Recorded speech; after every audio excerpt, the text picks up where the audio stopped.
Dear cousin Mordecai, come quickly. I need help. The palace guards have come to my village to round up all the single girls old enough to marry, which includes me. Shall I hide? Shall I run? What shall I do? Signed, Cousin Esther. Dear Cousin Esther, don't be alarmed. You must cooperate with the palace guards. They mean you no harm. King Ezra has decreed that Queen Vashti be banished from her throne and be replaced with a new queen to be chosen from among his people. Signed, your devoted cousin, Mordecai. Dear cousin Mordecai, I'm still a little uncertain. I don't think I would be eligible to marry the king, even if he chose me among the other girls. I am a Hebrew. I am a citizen of Israel, not Medio-Persia. Dear cousin Esther, King Ezra is more interested in your beauty than your nationality.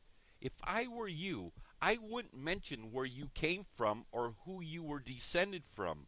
Here's why.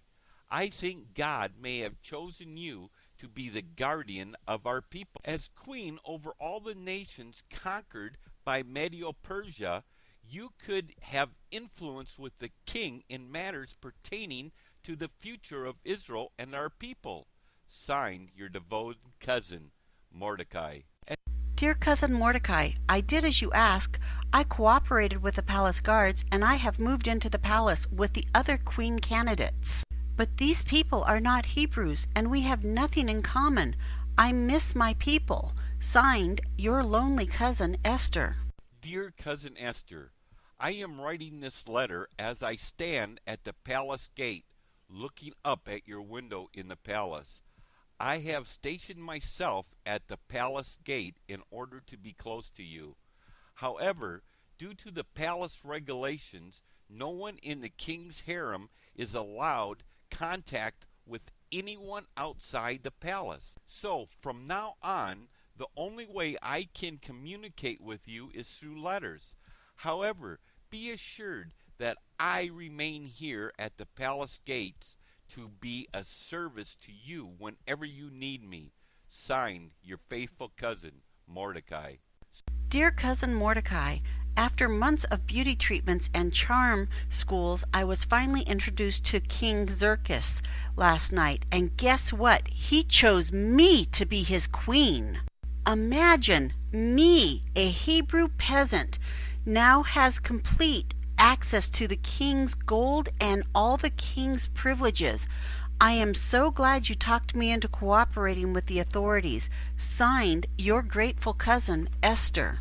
Cousin Esther, this message is very urgent. As you know, I have stationed myself at the palace gate every day in order to be close to you. As a result, I happened to overhear a plot between two of the palace guards to kill the king and take over the kingdom. You must warn those close to the king now, so that he can squash the rebellion before the rebels' force gains strength. But whatever you do, please don't mention my name. I don't want people to find out that you are related to a Jew. Sincerely, Cousin Mordecai. Dear cousin Mordecai, more good news. The rebellion has been squashed. The rebels are in jail. I kept your name out of it, but it makes me sad that I can't give you credit for saving the king's life. Anyway, thank you for being so faithful and standing watch at the palace gate. Signed, your grateful cousin, Esther. Dear cousin Esther, another threat looms on the horizon, but this one is less obvious. An administrator named Haman is going to be elevating to the office of prime minister soon. This man is ruthless. You be sure to watch your step when he's around. He'll do anything to conquer more power.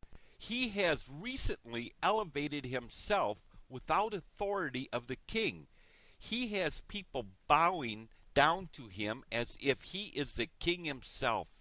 But because I am devoted to the God of Israel, I could not bow down to Haman. Naturally, he was furious and vowed to have my head. I am not worried about myself, but I am worried that Haman might also take revenge on my family, and you in particular. Be very careful around Haman. Signed, your ever watchful cousin, Mordecai. Dear Cousin Mordecai, I'm not sure if what I did will help you or hurt you, but I didn't want to stand by and let Haman kill you. So I revealed your name to the king as the person who uncovered the recent rebellion. In doing that, I'm hoping that Haman will be less inclined to kill you if you're now a national hero. I apologize in advance if this impulse of mine makes things worse for you. Signed, your devoted cousin, Esther. Dear Cousin Esther, I have some good news and some bad news. The good news is that when you revealed my name as the one who uncovered the rebellion against the king, you insulted me against Haman's revenge, at least temporarily. The king was so grateful that I saved his life, he gave me a hero's welcome, a parade down Main Street through the city in front of a cheering crowd.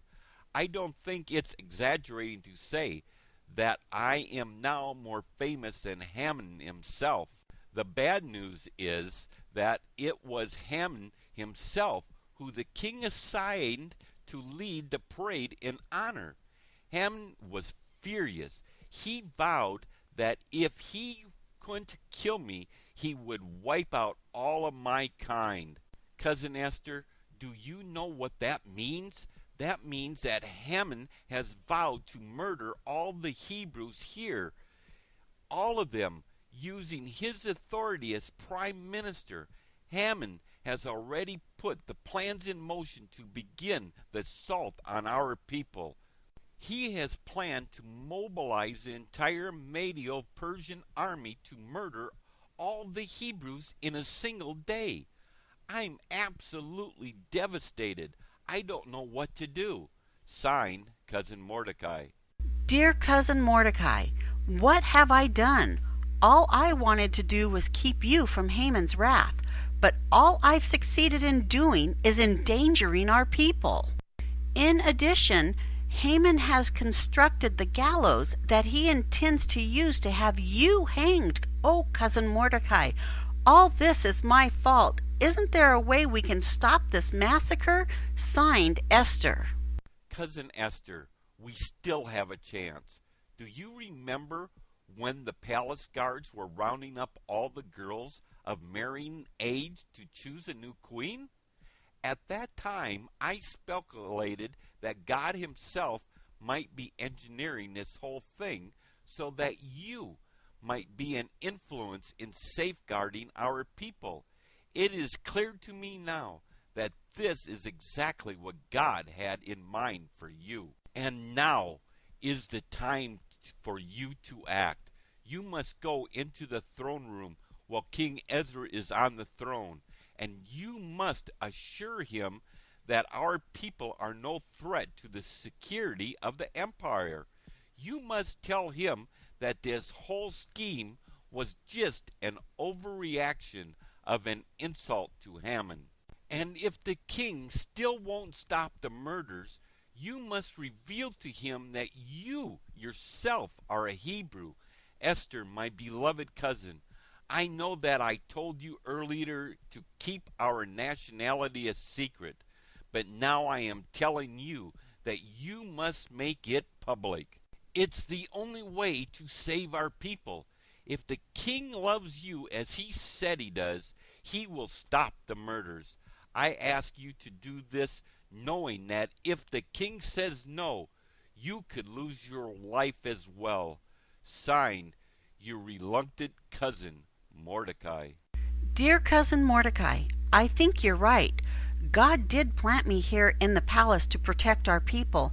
I went to the throne room and confronted the king just as you requested. And wonders of wonders, the king not only rescinded the order to wipe out the Hebrews, he also gave the order to have Haman hanged from his own gallows. He has decreed that you will be his new prime minister. Praise be to the God of Israel. Praise be to the God of Israel. Based on a play by Bob Snook. Conditions for use. Do not sell any part of this script, even if you rewrite it. Pay no royalties, even if you make money from the performance. You may reproduce and distribute this freely, but all copies must contain this statement.